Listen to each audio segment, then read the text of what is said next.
sinabi ni Mayor Digong yon, kaharap ang mga Ilocano mayors, he was being playful. Pero ang sinabi po niya all over the country, pag hindi mo siya, ang sinabi po niya, pag hindi mo iboboto si Alan, wag mo ako iboto.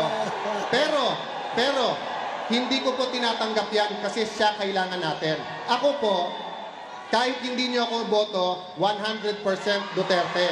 Si Bongbong po, Bongbong, pag nasa Cavite, Bongbong Binay. Kapag ka nasa Ilocos, Binay o kaya po Marcos.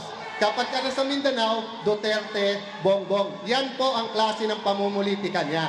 Isasaksakin ang presidente para siya maging presidente.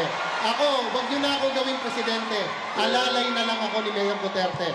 Kasalanan ko po ba kung yung mga kaalyado nila ay may mas gusto sa amin? Ikaw yon, hindi yung kaalyado natin. All right, candidates and audience, please.